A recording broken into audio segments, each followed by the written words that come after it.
इस कार्यक्रम के पुण्यार्चक हैं श्रीमान महावीर प्रसाद जी जैन सेठी, श्रीमती शकुंतला जी जैन सेठी, कोटा राजस्थान खातौली वाली।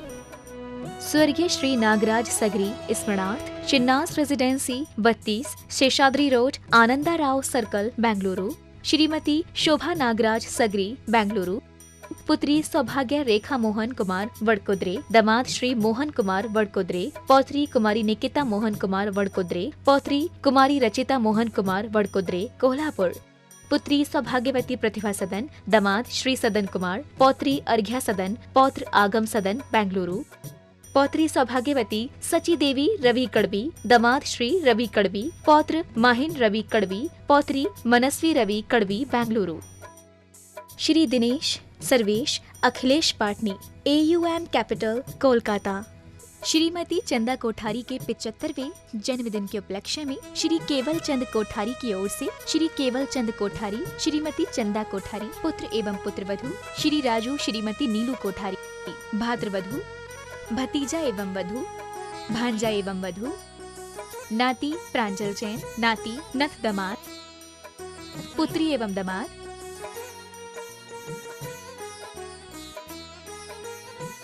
पुत्री एवं दामाद, बहनोता, नाती एवं बहू, नातिन, भाभी, भतीजी एवं दामाद, बहन। स्वर्गीय श्री सुरेश चंद जी जैन की स्मृति में धर्मपत्नी राजबाला जैन, पुत्र राजीव जैन, मनोज जैन, पुत्रवधू निधि जैन, लविका जैन, पौत्र सुवंश जैन, हर्षित जैन, पौत्री वंशिका जैन, मेघा जैन, योजना Bihar, Delhi 110092। Firm classic international, SR paper palace.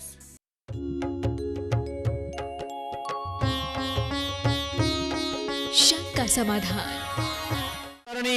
Sant Shiromani परम पूज्य 108 आचार्य गुरुवर विद्यासागर जी महामुनिराज की जय जय जय।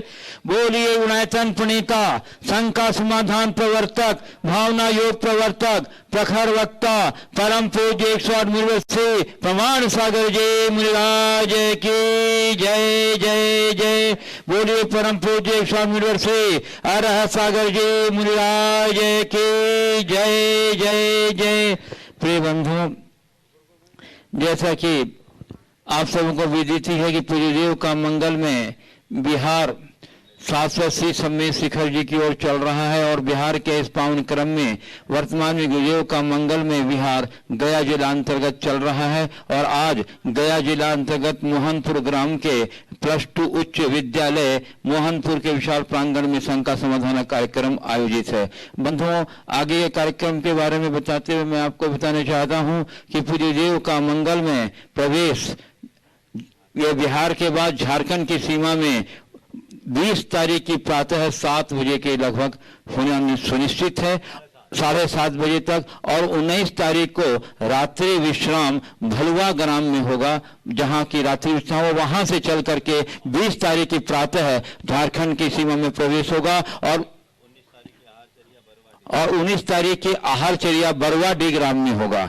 19 तारीख की आहारचर्या बरवाडी ग्राम में। मैं बंधु बताना चाहता हूं कि ऐतिहासिक संगम या ऐतिहासिक अगवानी संपन्न होगी ये झारखंड की सीमा पर। जब गुरुदेव अपने सत्संग वहां प्रवेश करेंगे, उनकी अगवानी के लिए पूरा झारखंड, पूरा बिहार और देश विदेश के विभिन्न स्थानों से श्रद्धालु जन उस पावन क्षण के लिए वहां उपस्थित रहेंगे और बिहार और राज्य झारखंड राज्य की सरकार की तरफ से कृषि विकास मंत्री, राज्य विकास मंत्री भी वहां उपस्थित और अन्य प्रशासनिक पदाधिकारीगण भी उपस्थित रहेंगे। अतः मेरा आप सबसे अनुरोध है कि गुरुदेव की मंगल प्रवेश के इस पावन वेला में दिनांक 20 तारीख को प्रातः 7:30 बजे आप अवश्य ही वहां पर पहुंचेंगे भलुआ ग्राम में, जहां पहुंचेंगे जहां गुरुदेव झारखंड की सीमा में आपको यह बहुत से माने समझिए कि बहुत भावात्मक दृश्य होगा जब गुरुदेव के मंगल प्रवेश वहां एक लंबे अंतराल के बाद जब झारखंड में पड़ेगा। 6 साल के लंबे अंतराल के बाद गुरुदेव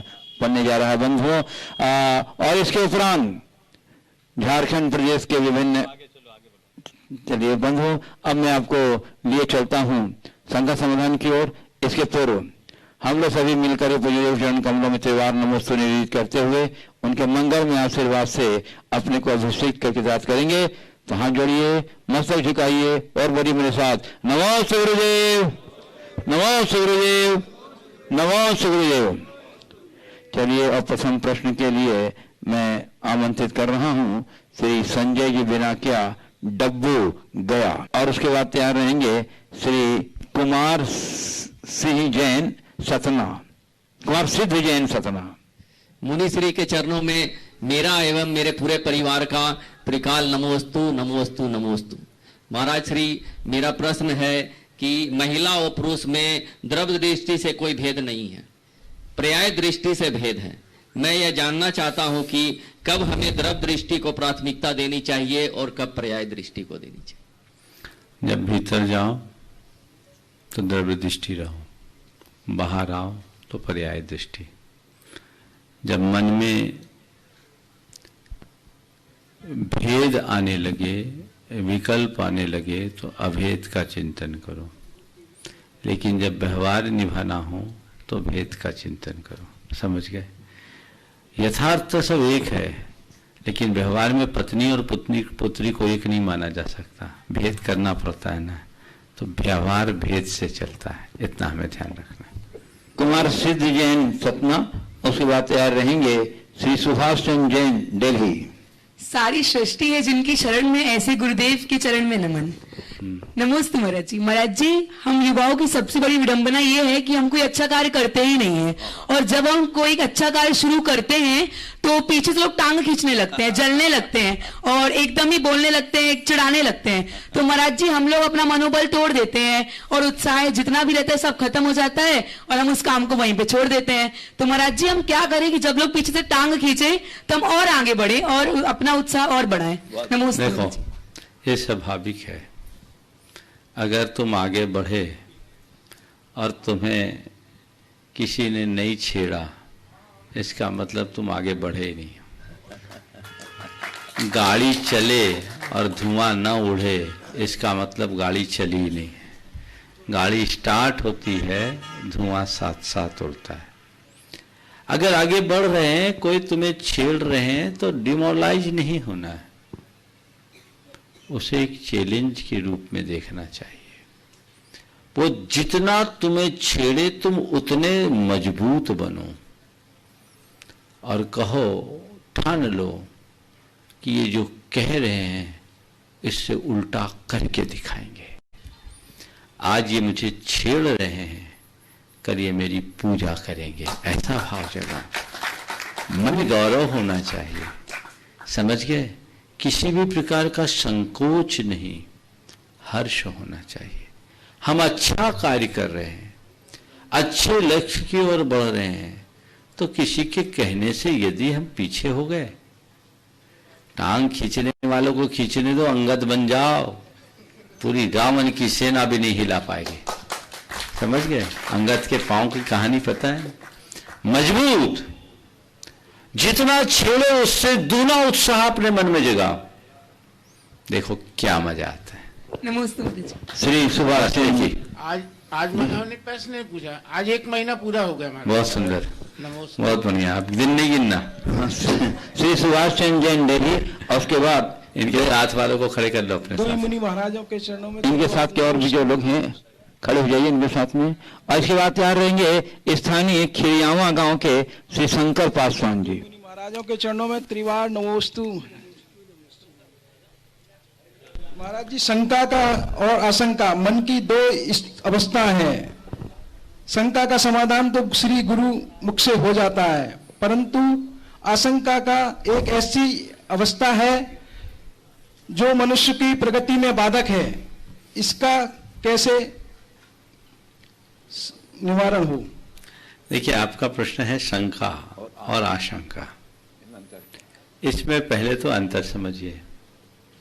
शंका मन की कोई जिज्ञासा है और आशंका भविष्य की घटनाओं के प्रति एक प्रकार की संभावनात्मक स्थिति जो प्रायः भयोत्पादक होती है। शंका जिज्ञासा है, किसी से पूछकर उसका समाधान पाया जा सकता है।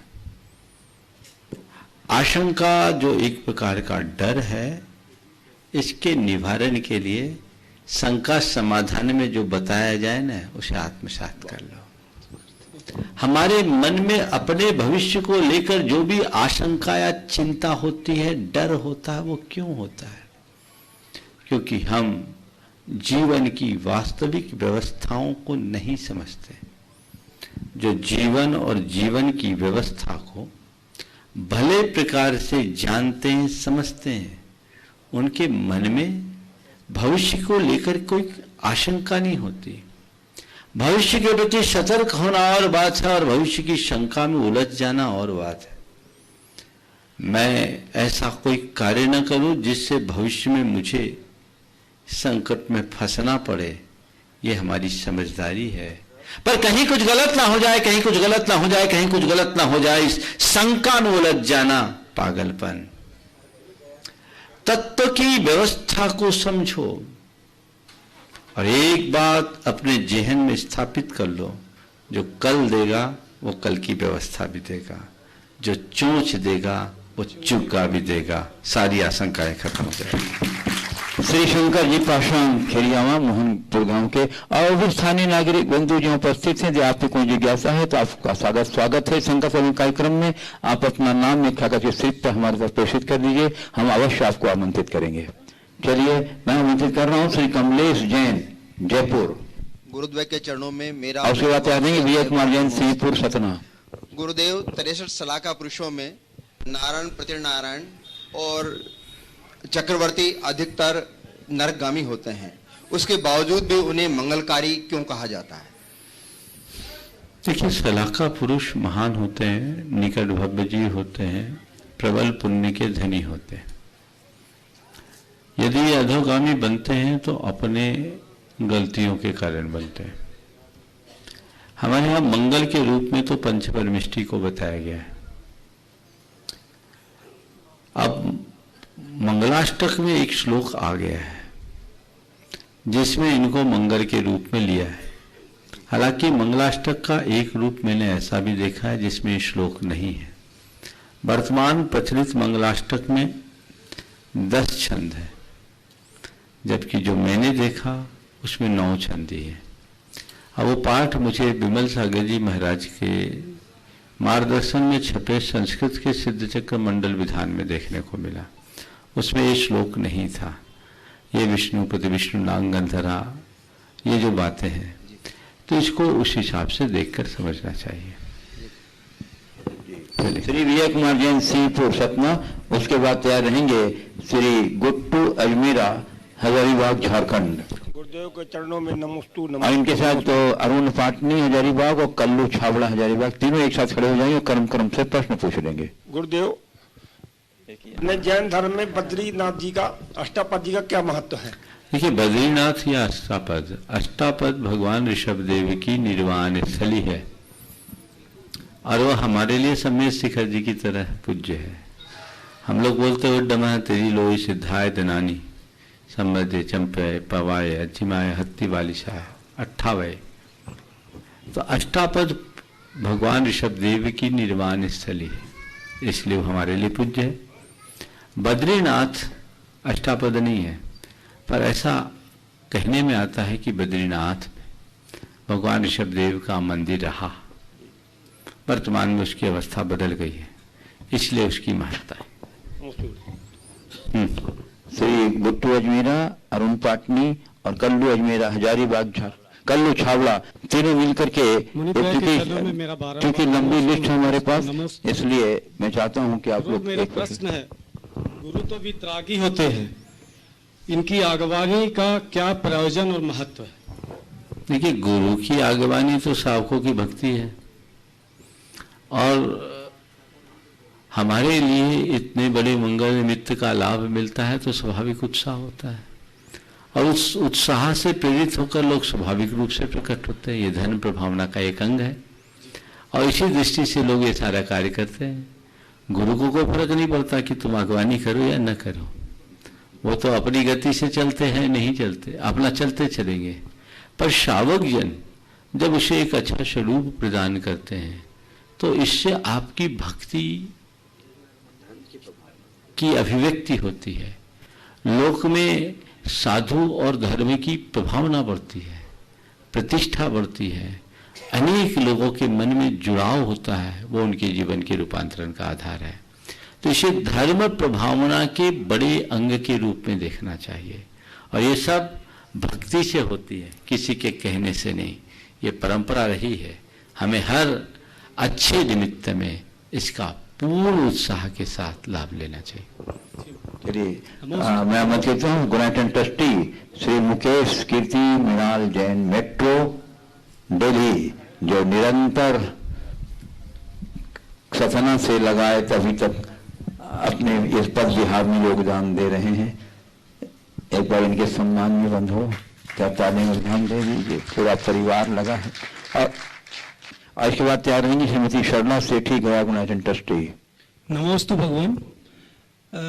गुरुवर, ये शंका डॉक्टर KM गंगवाल ने दी है पूना से कि एक वेबिनार होने वाला है जिसमें सोल, कॉन्शियसनेस और जैन फिलॉसफी, इनमें क्या संबंध है, इसके बारे में चर्चा होगी और वो शायद एक पेपर भी प्रेजेंट करेंगे जहाँ काफ़ी सारे 10,000 से ज़्यादा डॉक्टर्स और सब लोग पार्टिसिपेट करेंगे।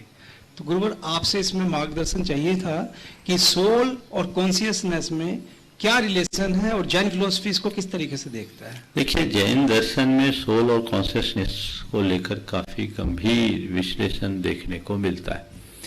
प्राय लोग सोल और कॉन्शियसनेस को एक मानते हैं, पर यदि हम गंभीरता से विचार करें तो आत्मा और चेतना एक दूसरे से संबद्ध होकर के, एक दूसरे से अभिन्न होकर के भी भिन्न भिन्न है। हमारे यहाँ एक शब्द आता है, वह है आत्मा या जीव, और दूसरा शब्द आता है उपयोग। जीव, आत्मा सोल है और उपयोग कॉन्शियसनेस है। उपयोग का स्वरूप बताते हुए कहा गया, जिस चेतन शक्ति के बल पर आत्मा जानता और देखता है उसका नाम उपयोग है, या आत्मा के चेतन गुणों का अनुसरण करने वाले परिणाम को उपयोग बोलते हैं। तो हम अपने उपयोग रूप चेतना को कॉन्शियसनेस कह सकते हैं। जब तक हम कॉन्शियस अवस्था में होते हैं तभी तक हम अपनी आत्मा का सही अर्थों में उपयोग कर पाते हैं, आत्मा कुछ क्रिया कर पाती है, आत्मा में कोई संवेदना रहती है। तो आत्मा आधार है और उपयोग या कॉन्शियसनेस उसका एक गुण है। तो चेतना को कॉन्शियसनेस और आत्मा को आत्मा के रूप में देखा जा सकता है। तो चेतना जीव का लक्षण है, पर जीव केवल चेतना में नहीं है, उसमें अन्य अनंत गुण भी है। तो सोल में कॉन्शियसनेस तो है, पर केवल कॉन्शियसनेस नहीं है। सोल की एंटिटी अपने आप में बहुत व्यापक है, अनंत गुण है, उसमें एक महत्वपूर्ण गुण ये कॉन्शियसनेस है। इसलिए दोनों को हम संज्ञा लक्षण प्रयोजन की अपेक्षा से अलग मानेंगे, पर इनकी सत्ता अलग अलग नहीं है। जैसे अग्नि और उसकी उष्णता अलग अलग नहीं होती, वैसी आत्मा और उसकी चेतना को पृथक पृथक नहीं किया जा सकता, पर दोनों को संज्ञा लक्षण और प्रयोजन की अपेक्षा अलग अलग देखा जा सकता है। नमोस्तु। युवा मृणाल जैन में प्रश्न पूछेंगे। नमस्ते गुरुदेव। गुरुदेव, हमसे बड़ी पीढ़ी, जो पीढ़ी हमसे पहले आई है और जो पीढ़ी उनसे पहले आई है, उन्होंने हमसे ज्यादा जीवन जिया है, उन्हें हमसे ज्यादा एक्सपीरियंस है। तो वो कोशिश करते हैं हम अपने बच्चों को जो हमने गलतियां करी वो ना करें और गलती करने से रोकते हैं। और यंग जनरेशन की ये सोच रहती है कि हम अपनी गलतियों से खुद सीखेंगे। तो ये एक बैरियर बना हुआ है दोनों जनरेशन्स के बीच में। तो दोनों जनरेशन एक कदम आगे कैसे लाएगी? बड़ी जनरेशन इतना ट्रस्ट रखे अपनी छोटी जनरेशन पे कि वो गलती नहीं करेंगे, और करेंगे तो वो जरूर अपनी गलती से सीखेंगे। और छोटी जनरेशन एक कदम कैसे आगे ले कि वो हमसे बड़े हैं, अगर वो कुछ हमें सिखा रहे हैं कि आप ये गलती ना करिए, तो वो उसे कुछ सीख चुके हैं और हमें उनसे सीख लेनी चाहिए। देखिए, बहुत अच्छा सवाल किया है और बहुत अच्छा समाधान भी तुमने अपने सवाल में दे दिया। लेकिन ये एक बहुत बड़ी समस्या है। बड़ों को छोटे के प्रति अपेक्षा रखना स्वाभाविक है, लेकिन वे छोटों से जैसी अपेक्षा रखते हैं उतना ही उन्हें छोटों की क्षमताओं पर भरोसा भी रखना चाहिए। बड़े इस बात के लिए सावधान रहे कि छोटों से गलतियां ना हो, और खासकर वो गलतियां ना हो जो हमने की। ये बुरी बात नहीं है, ये एक शुभाशंसा है। इसको लेकर अपेक्षित सावधानी रखनी चाहिए, पर मन से शंका हटा देनी चाहिए कि जो गलती हमने की वो जरूरी नहीं कि मेरा बेटा भी करे ही। इसके लिए बहुत अच्छे तरीके से बच्चों को एक बार प्रेम से समझा देना चाहिए। उन्हें बहुत फ्रेंडली जीवन के विषय में बताना चाहिए कि ये हमारा जीवन और ये हमारे जीवन की व्यवस्था है। बेटे, हमने अपने जीवन में बहुत संघर्ष किया और ये हमसे चूक हुई। यदि तुम इन बातों का ध्यान रखोगे तो ये तुम्हारे जीवन में बहुत काम आएंगे। बच्चे उसको फॉलो करेंगे। मेरे संपर्क में बहुत सारे ऐसे लोग हैं जो आज बहुत ऊंची भूमिका में हैं, लेकिन वे कहते हैं कि ये बात मुझे मेरे पिताजी ने कही थी और मैं आज तक उसे फॉलो कर रहा हूं। और बड़ों की बातें बच्चे फॉलो करते हैं, बशर्ते बड़े हिदायतें देते हैं, पीछे नहीं पड़ते। जो बड़े बच्चों के पीछे पड़ जाते हैं वो कहीं के नहीं होते। हिदायत देना हमारा काम है और बच्चों पर भरोसा भी रखना चाहिए, और गलती करे तो उन्हें संभलने का, सुधरने का अवसर भी देना चाहिए। हाँ, बार बार कहने के बाद भी बच्चे न समझे, समझने की कोशिश न करे, तो उन पर थोड़ा निषेध और नियंत्रण भी रखना चाहिए। पूर्ण आज़ादी कई बार जीवन में उच्छृंखलता भी उत्पन्न कर देती है, इसलिए निषेध नियंत्रण जरूरी है। और ये हमारे नीति ग्रंथ में भी लिखा गया है कि बच्चों को 10 साल तक पूरे नियंत्रण में रखना चाहिए। लालयेत चतुवर्षाणि 10 वर्षाणि ताड़येत, जायते तु 16 वर्षे मित्रवत समाचरेत। बच्चे को 4 साल लाड प्यार में रखो, 10 साल पूरे नियंत्रण में रखो। 16 वर्ष का हो जाने के बाद बच्चे को मित्र की तरह देखो। माँ बाप को चाहिए कि वो बच्चे को मित्र की तरह देखे। बच्चे माँ बाप को मित्र न समझे, उन्हें माँ बाप ही समझे। ये सावधानी रखना चाहिए। यदि ठीक तरीके से लालन पालन हो तो बड़े होने पर बच्चों के लिए ज़्यादा कुछ कहने की जरूरत नहीं होगी। माँ बाप को ऐसा संस्कार देना चाहिए और अपना व्यक्तित्व इस तरीके का बनाना चाहिए कि बच्चों के रोल मॉडल बन सको। बच्चे कहे कि इस दुनिया में मेरे लिए अगर सबसे अच्छा कोई इंसान है तो मेरे पिता है या मेरी माँ है। वो सौभाग्य अपने भीतर जगाना चाहिए जो बहुत दुर्लभता से होता है। प्रायः ज़्यादातर लोग यही सोचते हैं कि पता नहीं हमारे पिताजी कैसे मिल गए या माँ कैसे मिल गए। अंतर मन से पूछोगे तो बहुत कम लोग कहेंगे कि अगले जन्म में हमें ऐसे ही माँ बाप मिले और वे बड़े भाग्यशाली है। तो ये कहीं ना कहीं कमी है। ये तो बात हुई माता पिता की तरफ की। दूसरी तरफ बच्चों को ये समझना चाहिए कि हमारे पास शक्ति और क्षमता भले कितनी भी बड़ी हो, पर शक्ति से भी ज्यादा महत्वपूर्ण अनुभव है। बड़े के अनुभव का पूरा लाभ लेना चाहिए। अनुभव से जो पाठ मिलता है वो हमें कहीं नहीं मिल सकता। इसलिए जब कभी बड़े कोई हिदायतें दे तो उसे अपने जीवन का ब्रह्म वाक्य मान करके स्वीकारना चाहिए और उसका अनुकरण करना चाहिए और उस दिशा में आगे बढ़ना चाहिए। बड़े छोटों की शक्ति को समझते हुए प्रोत्साहित करें और बड़े छोटे बड़ों के अनुभवों का फायदा उठाते हुए आगे बढ़े तो जीवन आगे बढ़ेगा। श्रीमती शर्ला सेठी गया, बिहार बुलेटिन ट्रस्टी। और तैयार रहेंगे श्री कपूर चंद जी जैन, कोटा, राजस्थान। गुरुवर के चरणों में त्रय बार नमोस्तु नमोस्तु नमोस्तु। गुरुवर, मेरी शंका ये है कि व्यवहारिक जीवन में कई बार ऐसी परिस्थितियां आ जाती है कि धार्मिक आस्था एवं मान्यताओं की रक्षा के लिए धर्म के विरुद्ध कार्य करने के लिए आपसी व्यवहार एवं संबंधों की अपेक्षा करना अनिवार्य हो जाता है, परंतु इसके लिए हमें बस साहस और संकल्प की जरूरत होती है। तो हम कैसे अपना साहस और संकल्प दृढ़ करें? देखिए, व्यवहारिक जीवन में व्यवहार को निर्मल बनाना अच्छी बात है, लेकिन धर्म विरुद्ध कार्य करना कतई अच्छी बात नहीं। हमें धर्म में शिथिलता लाने में कोई फिर भी स्वीकार किया जा सकता है, लेकिन धर्म विरुद्ध कार्य कभी स्वीकार नहीं होना चाहिए। ऐसे समय में हमें लोगों को अत्यंत विनम्र और दृढ़ शब्दों में समझा देना चाहिए कि ये कार्य मेरे द्वारा नहीं हो सकता, क्योंकि ये मेरी मान्यता, अवधारणा या आस्था के विरुद्ध है। कृपया आप मुझे इस बात को लेकर किसी भी प्रकार का दबाव न दें। हमारा आपका अपना संबंध है, व्यवहार है, वो अपनी जगह है, जो चलेगा सो चल रहा है, लेकिन हम इस मामले में किसी भी प्रकार का समझौता नहीं कर सकते।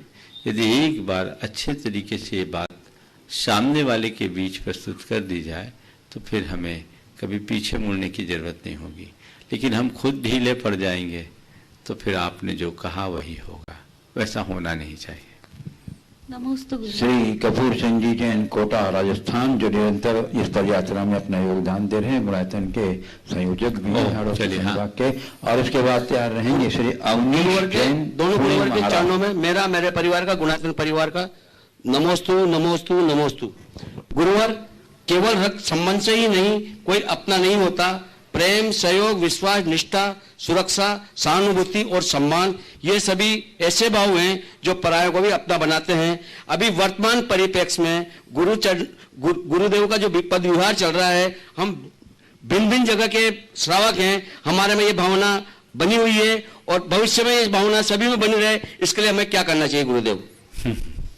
बहुत अच्छी बात कह रहे हैं। पद यात्रा चल रही है और शताधिक लोग हैं, भिन्न भिन्न जगह के लोग हैं, बड़े आनंद से चल रहे हैं। बस यही है साधर्मी वात्सल्य का सर्वोत्कृष्ट उदाहरण। तो जितनी समरसता और आत्मीयता आज बनी हुई है, इसे अपने जीवन की एक बड़ी पूंजी बना ले और एक दूसरे के साथ संवाद जोड़े रहे और ये सोचे हम सब एक परिवार के हैं। क्या सोचे? हम सब एक परिवार के। कौन सा परिवार है? गुरु परिवार है। हमारे गुरु एक हैं, हम सब एक हैं। बस ये भाव मन में जम जाए तो सब बातें अपने आप बन जाएगी। नमस्ते गुरु। नमस्ते। अवनीश जैन, कोल्हापुर, महाराष्ट्र, जो पदयात्रा में अपना सक्रिय दान देने का तैयार रहेंगे। श्रोमणी संरक्षक गुणायतन संरक्षक परिवार से श्री प्रत्युष जैन, कन्नौज, उत्तर प्रदेश। नमस्ते महाराज जी, नमस्ते महाराज जी, नमस्ते महाराज जी। सकल कोल्हापुर जैन समाज की तरफ से आप सबको नमस्ते महाराज जी। महाराज जी, भरत चक्रवर्ती जो कि 6 खंड के राजा थे और 6 खंड के राजा होते हुए भी उन्होंने जो दीक्षा ली, तो एक अंतर्मुख में उन्हें दीक्षा प्राप्त हुई। इसका मतलब यह है कि वो गृहस्थ अवस्था से मुनि अवस्था और मुनि अवस्था से तीर्थंकर अवस्था में एक ही पल में पहुंच गए। तो महाराज जी, उन्होंने गृहस्थ अवस्था में ऐसी क्या भावनाएं की थी कि जो एक ही दिन में इतना चेंज आ गया? महाराज जी, देखो, ये संयोग है। भरत चक्रवर्ती तीर्थंकर नहीं बने, अरहंत बने। उन्होंने दीक्षा ली और ध्यान में मग्न हुए, उन्हें केवल ज्ञान हो गया। ये एक संयोग है। ऐसा सबके साथ हो ऐसा कोई जरूरी नहीं। समझ गए? एक स्थान पर ये सवाल उठा कि फिर हमको तो भरत चक्रवर्ती का आदर्श सबसे अच्छा लगता है। जिंदगी भर इतनी मशक्कत करने से क्या फायदा?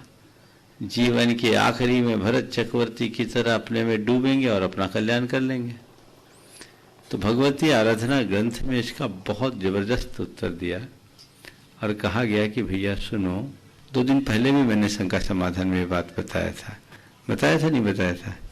शंका समाधान भी है चर्चा में कि किसी महानगर के व्यस्ततम चौराहे पर दिन के 12 बजे किसी अंधे को अगर कोई निधान मिल जाए तो ये समझकर अपनी आंखें फोड़ लेना कि अंधों को खजाना मिलता है, कहाँ की समझदारी है। तो भरत चक्रवर्ती को ऐसा हो गया, कोई जरूरी नहीं कि हमारे साथ भी ऐसा हो, इसलिए हम तो अपनी भूमिका अनुरूप अपना कार्य करें। नमस्ते। श्री प्रत्युष जैन गुणातीत स्वामी संरक्षक परिवार कन्नौज से आशुवात्या रहेंगे श्री आनंद जैन राजू वाराणसी। नमोस्तु नमोस्तु नमोस्तु गुरुदेव। गुरुदेव, मेरा प्रश्न है कि पूजा के अंत में इत्याशीर्वाद लिखा होता है, उसका क्या अर्थ है? इत्याशीर्वाद मतलब आशी यानी कल्याण, वाद यानी वचन। हम ये पूजन कर रहे हैं, ये पूजा सबके लिए कल्याणकारी हो, ये आशीर्वाद, समझ गए? हम सबके कल्याण की कामना कर रहे हैं और कल्याण की इस कामना का नाम ही आशीर्वाद है। नमोस्तु नमोस्तु नमोस्तु। श्री आनंद जैन राजू वाराणसी जो लगातार बनारस से इस पदयात्रा में अपना योगदान दे रहे हैं, उसको तैयार रहेंगे मुनि समान सागर सेवा संघ ललितपुर के श्री बिट्टू जैन। नमोस्तु महाराज जी, नमोस्तु नमोस्तु। यह प्रश्न बनारस से हमारी बिटिया ने पूछा है। चरित्र एक वृक्ष है और प्रतिष्ठा, यश, सम्मान उसकी छाया है, लेकिन विडंबना यह है कि वृक्ष का ध्यान बहुत कम लोग रखते हैं और छाया सबको चाहिए। हर आदमी वृक्ष को भूल जाता है और मान सम्मान के लिए परेशान रहता है जिंदगी भर। तो हम कैसे अपने इस चरित्र रूपी वृक्ष को संभाल कर रखें? बिल्कुल, चरित्र रूपी वृक्ष को संभाल सकते हैं यदि निष्ठा रूपी जड़ को गहरी रखें। अगर हमारी निष्ठा की जड़ हरी होगी तो चरित्र का वृक्ष भी भरा होगा, और जब चरित्र का वृक्ष भरा होगा तो हमें हमेशा उसकी छाया भी मिलेगी और फूल फल भी मिलेगा। तो मैं आमंत्रित कर रहा हूँ श्री सुनील जी अजमेरा हजारीबाग झारखंड से पधारे हैं, जो गुणायतन के संयुक्त मंत्री हैं। हाँ, गुरुदेव के चरणों में त्रिवाल नमोस्तु नमोस्तु नमोस्तु। गुरुदेव, जो लोग बिहार में आना चाहते हैं लेकिन किसी कारण नहीं आ पाते, उनको कैसे भाव रखने चाहिए? उनको मन से बिहार करना चाहिए कि तन से हम भले नहीं आ पाए, मन से हम महाराज के साथ रहेंगे। अनुमोदना करनी चाहिए और अवसर की प्रतीक्षा करनी चाहिए। बंधु, मैं आमंत्रित कर रहा हूँ हजारीबाग से पधारे श्री सुनील जी अजमेरा जो गुणायतन के संयुक्त महामंत्री हैं और बड़े सक्रिय कार्यकर्ता हैं। हजारीबाग के भी एक प्रमुख व्यक्तित्व में से बंधु, एक बार जोरदार कर अभिनंदन कर दीजिए बंधु। और झारखंड की सीमा में जो गुरुदेव की का प्रवेश होने जा रहा है, जिसकी अगवानी होने वाली है, उसके विषय में बड़े उत्साहित हैं और उसको अंजाम देने के लिए यहाँ उपस्थित हुए हैं। मैं आमंत्रित कर रहा हूँ सुनील जी मेरा। नमोस्तु महाराज जी, नमोस्तु महाराज जी, नमोस्तु महाराज। दिगंबर जैन पंचायत हजारीबाग की ओर से बारंबार नमस्कार नमस्कार नमोस्तु महाराज। महाराज जी, मेरी पोती का एक प्रश्न है। अभी उसका फोन आया कि दादा आप महाराज जी से पूछो कि सूर्य लाल सुबह में लाल क्यों होता है और फिर दुबह में दिन में चमकता है और चंद्रमा सफेद होता है, ऐसा क्यों? सूर्य लाल होता है उगते समय और दिन में चमकता है, और शाम को फिर लाल हो जाता है। शाम को फिर लाल हो जाता है। इसकी वजह क्या है? देखो, शास्त्रीय वजह तो ये है कि उसके ऊपर हिमान पर्वत की छाया पड़ती है, इसलिए वो लाल हो जाता है। और अगर दूसरे अर्थ में देखें तो हम इसे ऐसा कह सकते हैं कि सूर्योदय बचपन है और बचपन में लालिमा होती है जो ऊर्जा का द्योतक है। हर बच्चे के अंदर जो ऊर्जा बचपन में होती है वो उत्तरोत्तर घटते जाती है, समझ गए? तो सुबह की जो लालिमा है हमारे भीतर ऊर्जा को उत्पन्न करने वाली है, समझ गए?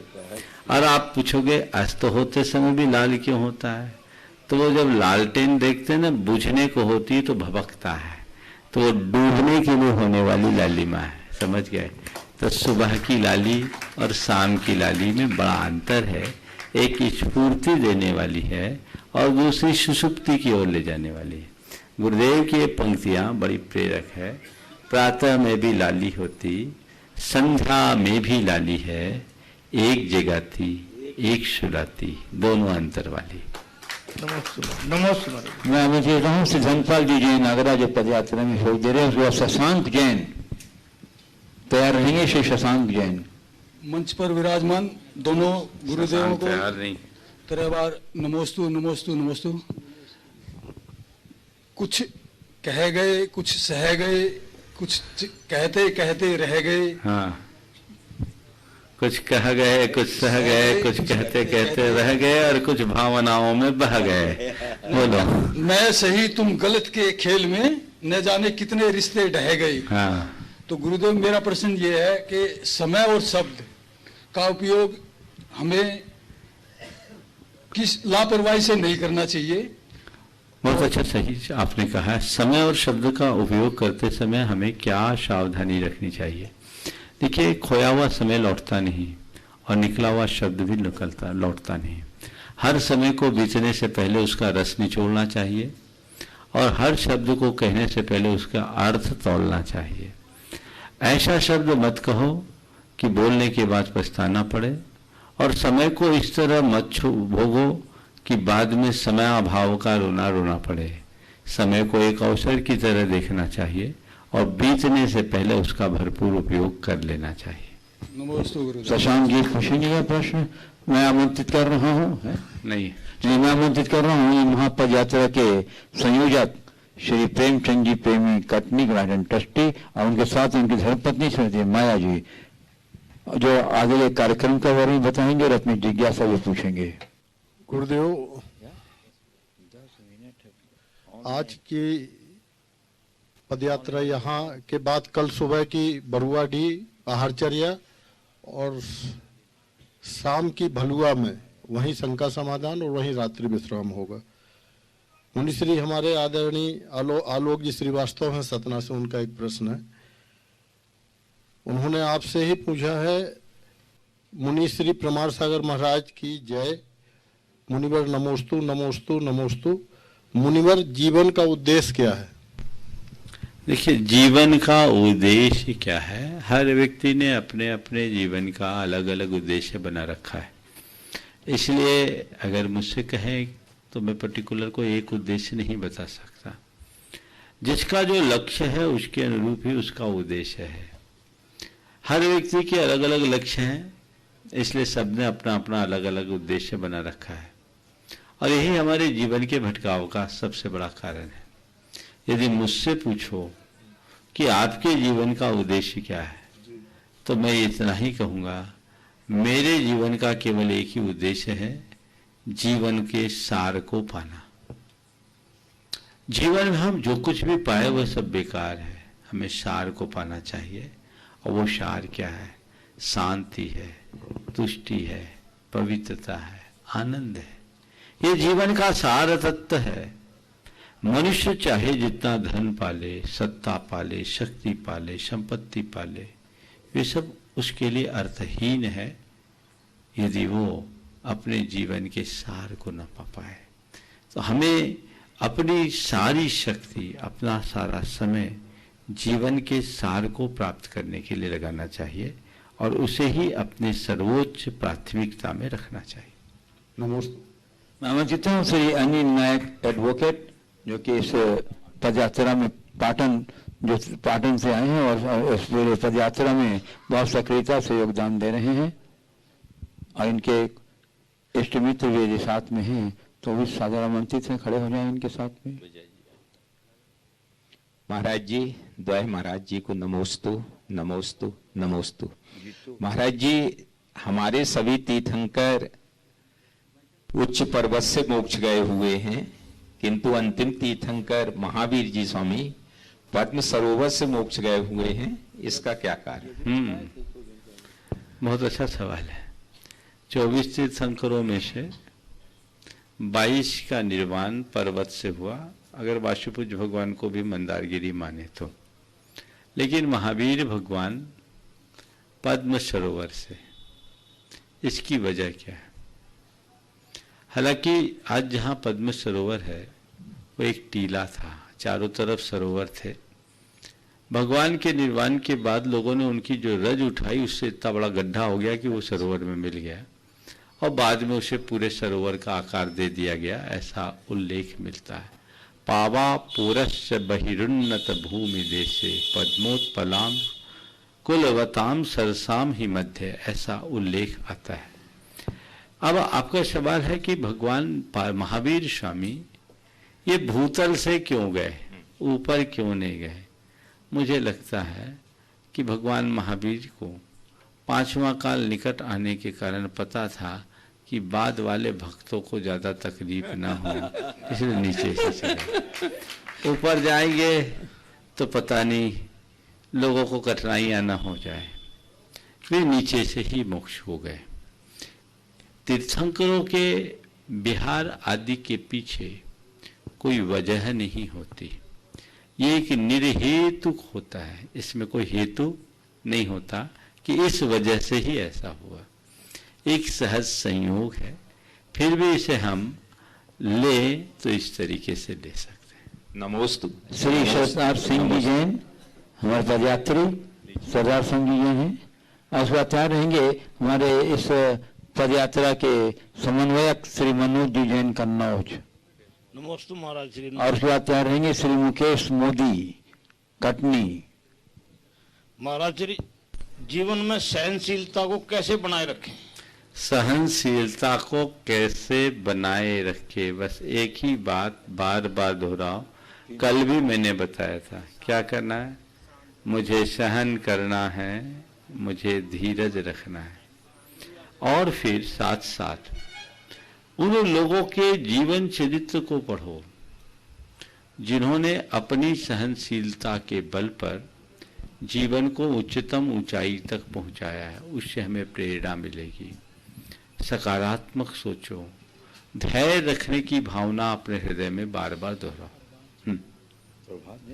हाँ, श्री मनोज जी जैन मैटन ट्रस्टी कन्नौज जो पदयात्रा के समन्वयक हैं, और उनके साथ में श्री मुकेश जी मोदी।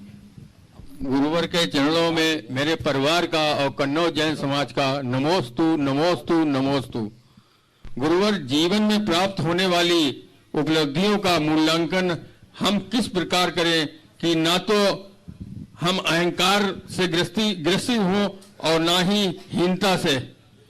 देखिए, जीवन में प्राप्त होने वाली उपलब्धियों का मूल्यांकन करने के लिए यदि अहंकार और हीनता से बचना है तो दो काम करिए। अपनी उपलब्धियों को देखते समय अपने से ऊपर के लोगों को देखो तो पाओगे उनके आगे हम कुछ नहीं है। और जब ऐसा लगने लगे कह रहे मेरे पास तो कुछ नहीं है, तो थोड़ा नीचे देख लो, उनसे तो हम बहुत अच्छे हैं। तो हमेशा गर्दन की एक्सरसाइज करते रहो, कभी ऊपर कभी नीचे, कभी ऊपर कभी नीचे। ये दृष्टि रखोगे तो जीवन में ना अहंकार आएगा ना हीनता। नमोस्तु गुरु। श्री प्रभात जी जैन जो पदयात्रा में अपना योगदान दे रहे हैं, श्री प्रभात जी जैन बोलिए।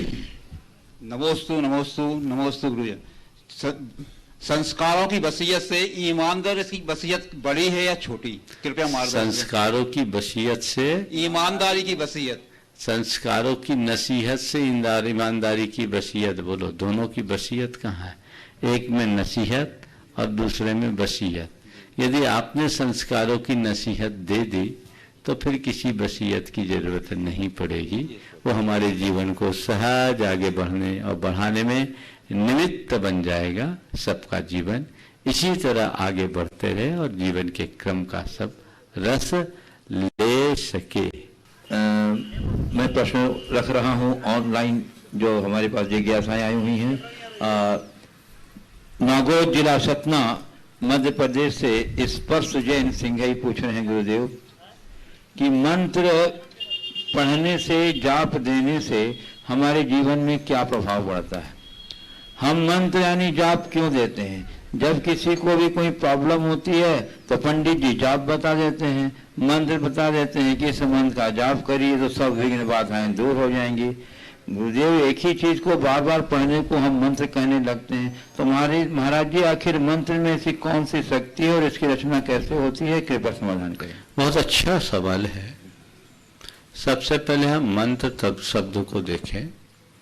संस्कृत में मन शब्द में तृप प्रत्यय लगने से मंत्र शब्द बना है। जो मनन करने से, जो मनन करने योग्य हो और जो हमारी रक्षा करे उसका नाम मंत्र है। जिसके मनन से, अनुस्मरण से, चिंतन से हमारी रक्षा हो वो मंत्र है। मननात् मंत्रम, ऐसा कहा जाता है। तो मंत्र हमारी रक्षा का एक प्रबल निमित्त है। आपने पूछा है कि मंत्र जपने से हमारी रक्षा आखिर होती कैसे, तो इसका बड़ा वैज्ञानिक हेतु है। कहने को मंत्र एक शब्द है, लेकिन किसी भी शब्द को जब हम श्रद्धा के साथ उच्चारित करते हैं तो हमारे अंतःस्रावी ग्रंथियों में बहुत बड़ा बदलाव आता है, और अंतःस्रावी ग्रंथियों के उस बदलाव से हमारे शरीर के रसायनों में परिवर्तन होता है, हमारी भाव दशा बदलती है, और भाव दशा के परिवर्तन से हमारे पाप भी कटते हैं। तो मंत्र जहाँ पापों को नष्ट करता है, वही हमारी मानसिकता को निर्मल बनाता है। हमारे शरीर के स्वास्थ्य में भी मंत्र की बड़ी भूमिका है। इसलिए मंत्र जाप का महात्म्य हमारी संस्कृति में बहुत अधिक बताया गया है। नियमित मंत्र जाप करने के अचिंत प्रभाव देखने में आए हैं। अनेक ऐसे प्रयोग हुए जिसमें देखने में आया कि मंत्र के माध्यम से कैसे चमत्कारिक प्रभाव पड़ते हैं। मैं दो प्रसंग आप सबको बताना चाहूँगा। जिन लोगों की मंत्रों पर श्रद्धा नहीं है वे इससे अच्छे से विचार कर सकेंगे कि अंततः मंत्र का परिणाम क्या होता है, मंत्र का प्रभाव क्या होता है, मंत्र का लाभ क्या होता है। मेरे संपर्क में एक मुसलमान भाई, उन्होंने कहा कि मेरे पेट में भयंकर दर्द होता था, मैंने सब इलाज कराया लेकिन कोई उपाय काम नहीं किया। बाद में उन्हें किसी जैन संत का सानिध्य मिला। उन्होंने उसे मांस भक्षण के त्याग का उपदेश दिया और उसे नमोकार मंत्र जपने को कहा। उस व्यक्ति ने कहा कि मैंने उस दिन से नमोकार जपा और मेरा पेट का रोग ठीक हो गया और अब मैं उसी नमोकार मंत्र से लोगों का पीलिया ठीक करता हूँ। जबलपुर के पास की बात है। बोले खुद के अनुभव से है। मंत्र का असर तब पड़ता है जब हमारे मन में श्रद्धा हो। श्रद्धा के अभाव में मंत्र कितना भी प्रभावी मंत्र हो उसका कोई प्रभाव नहीं पड़ता। इसलिए मंत्र से नकारात्मकता दूर होती है, सकारात्मकता का संचार होता है, भय की स्थितियां दूर हो जाती है, मन शांत होता है। दूसरा प्रसंग बता रहा हूं। मैं जब सम्मेद शिखर जी में था वहां परिक्रमा कर रहा था। परिक्रमा में लगभग 3000 लोग थे और 2 महिलाएं छत्तीसगढ़ की थी, वृद्ध थी, वो थोड़ा पीछे रह गई। अब वो बियावान जंगल पारसनाथ का और संयुक्तः उस समय वहां हाथियों का एक दल था और बड़ा उत्पाती दल था। वो महिलाएं पीछे रह गई। हम लोग अपने पड़ाव पर पहुंचे, पता लगा 2 लोग रह गए। उन्हें देखने के लिए लोग गए, ढूंढने के लिए जंगल में गए तो वहां उनको हाथियों की पदचाप दिख गई। हाथी नजर आ गए, डर के मारे वे वापस आ गए। हम जब परिक्रमा पूरी करके दूसरे दिन सुबह अपने स्थान पर पहुंचे तो वो महिलाएं वहां आ चुकी थी।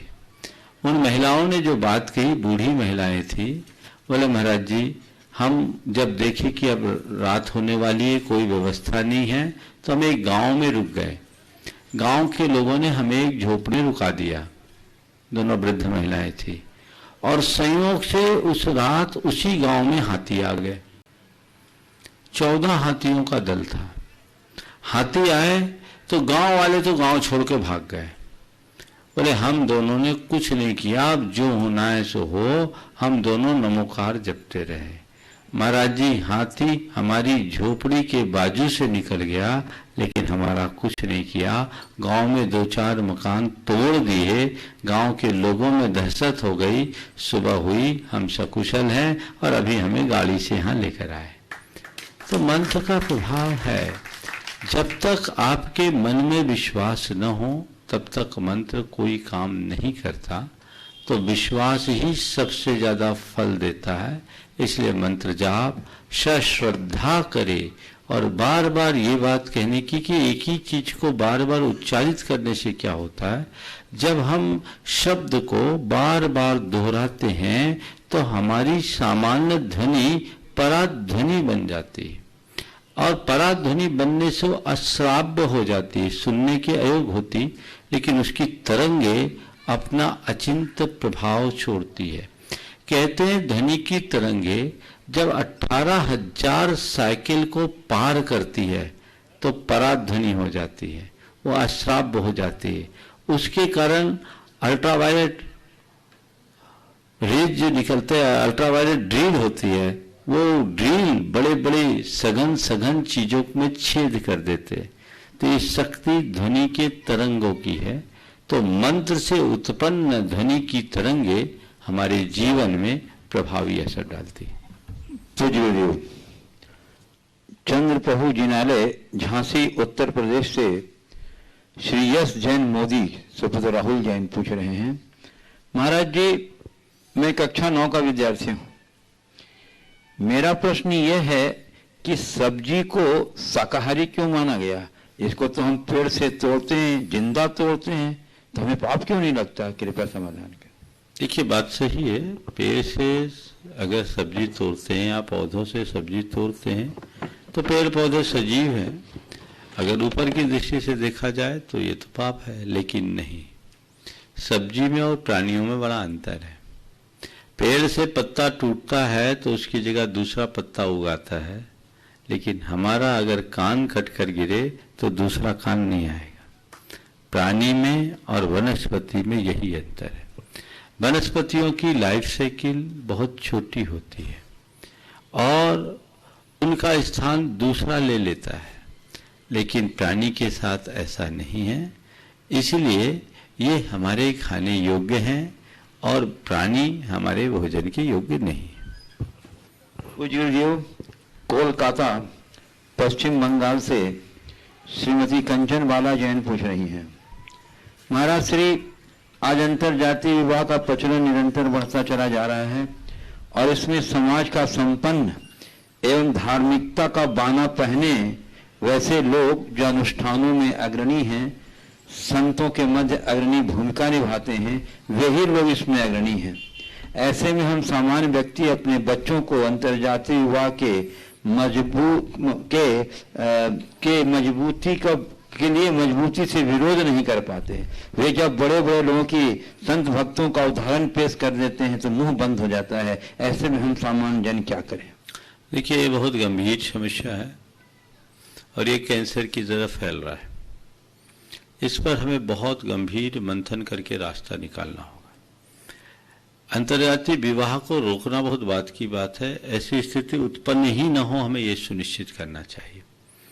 इनके कारणों की गंभीरता से पड़ताल करनी चाहिए।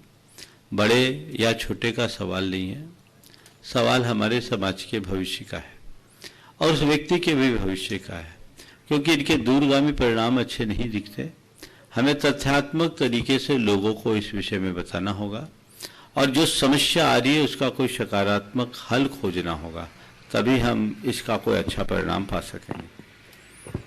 पूज्य बिनौली बागपत उत्तर प्रदेश से श्री नितिन जैन कह रहे हैं, महाराज श्री किसी ने क्या खूब कहा है कि मुस्कुराहट वो हीरा है जिसे आप बिना खरीदे पहन सकते हो, और जब तक हीरा आपके पास है आपको सुंदर दिखने के लिए किसी और चीज की जरूरत नहीं है।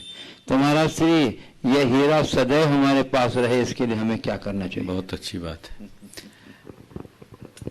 अपने चेहरे पर हमेशा मुस्कुराहट बनाए रखना चाहते हो तो दो काम करो। सुबह उठते समय मन को प्रसन्नता से भरो और ये तय करो कि मुझे आज प्रसन्न रहना है, मुझे प्रसन्न रहना है, मुझे प्रसन्न रहना है, मुझे प्रसन्न रहना है। और सुबह की एक प्रसन्नता से भरी छवि अपने पास रखो, अपनी खुद की फोटो। मैं तो कहता हूँ अपने मोबाइल के वॉलपेपर में लगा लो, जिसमें आप बिल्कुल प्रफुल्लित दिखो। और जब भी दिन भर में आप अपने मोबाइल को ऑपरेट करो, अपना वो खिलखिलाता चेहरा सामने रखो और ये रखो यही मेरा गोल है, यही मेरा लक्ष्य है।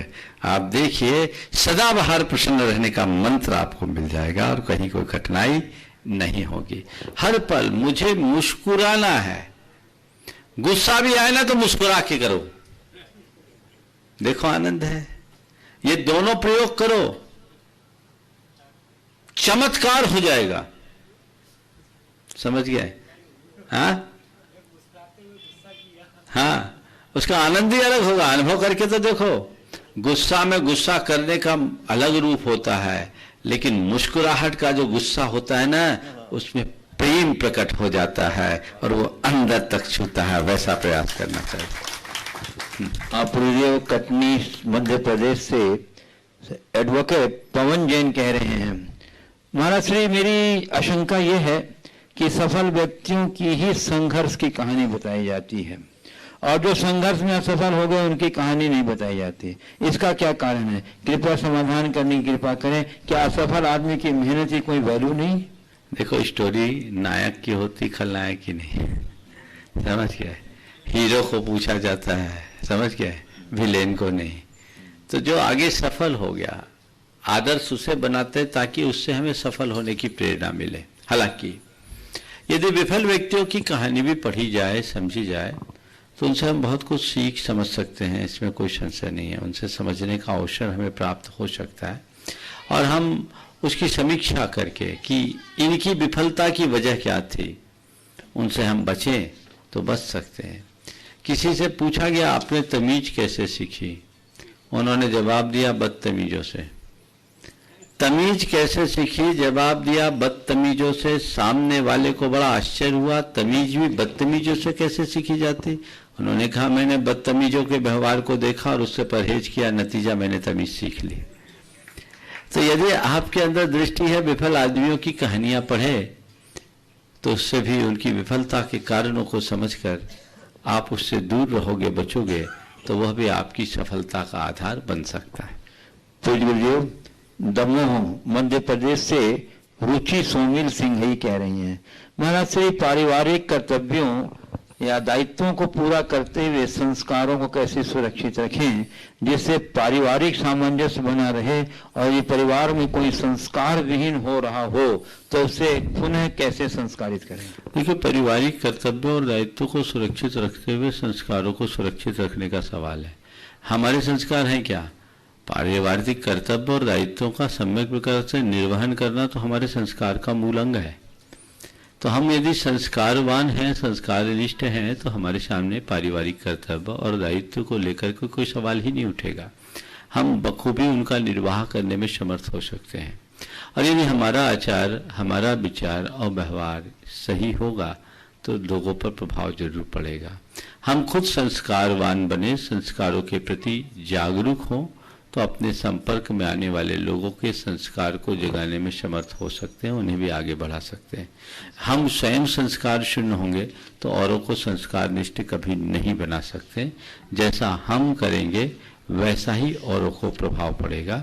इसलिए खुद संस्कार निष्ठ बने और औरों को संस्कारों की प्रेरणा दें। नमोस्तु महाराज जी, नमोस्तु नमोस्तु। सादर जय जिनेन्द्र। झारखंड के माननीय कृषि मंत्री श्री बादल जी पर पत्र लेख ने हमें स्वीकृति दी है। वो प्रातः 6:30 बजे बॉर्डर पे पहुंच जाएंगे। 20 तारीख को बिल्कुल समय पे आएंगे।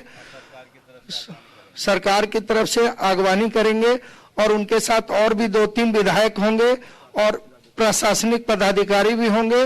और अभी लोगों में बहुत उत्साह है, ज्यादा से ज्यादा गुरुजी की आगवानी करने के लिए लोग वहां पधारेंगे। इसलिए हमारा सबसे निवेदन है कि हम लोग खास करके झारखंड वासी जो बिल्कुल नजदीक में हैं, उन सबको प्रातः 6, 6:30, 7 बजे के अंदर वहां पधार कर शोभा बढ़ानी चाहिए। जय जिनेन्द्र। 20 मार्च को सूर्यदेव का मंगल में प्रवेश झारखंड की सीमा में होगा प्रातः 7 बजे और बंधुओं 7:30 बजे। बहुत पावन क्षण होंगे और बड़ी बेकरारी से झारखंड वाले इस पावन क्षण का इंतजार कर रहे हैं। और इस पावन क्षण में गुरुदेव की अगवानी के लिए झारखंड सरकार की ओर से राज्य कृषि मंत्री श्री बादल जी पत्र लेख वहां उपस्थित रहेंगे, जो सरकार की तरफ से अगवानी करेंगे और उनके साथ में कई विधायक होंगे, कई सांसद होंगे और जो प्रशासनिक पदाधिकारी भी होंगे। इस प्रकार आज के इस सत्र को परम पूज्य आचार्य गुरुवर के चरणों में नमन अर्पित करते हुए मैं यहीं पर विराम दे रहा हूं। बोलिए परम पूज्य आचार्य गुरुवर श्री विद्यासागर जी महाराज जी की। बोलिए परम पूज्य 109 श्री प्रमाण सागर जी महाराज की, परम पूज्य अरहर सागर जी महाराज की।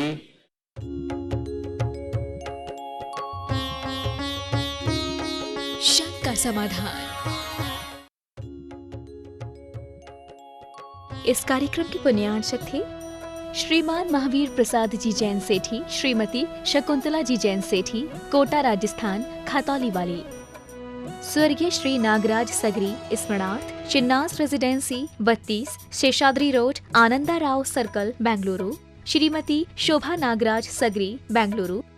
पुत्री सौभाग्य रेखा मोहन कुमार वडकुद्रे, दामाद श्री मोहन कुमार वडकुद्रे, पौत्री कुमारी निकिता मोहन कुमार वडकुद्रे, पौत्री कुमारी रचिता मोहन कुमार वडकुद्रे, कोल्हापुर।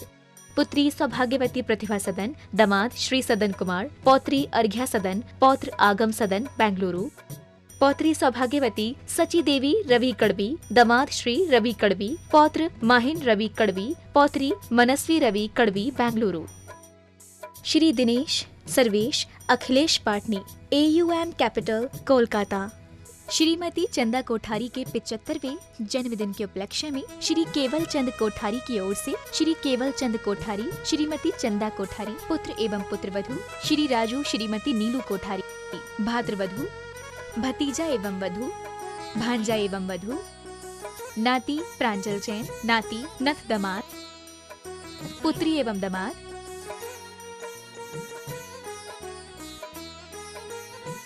पुत्री एवं दामाद, बहनोता, नाती एवं बहू, नातिन,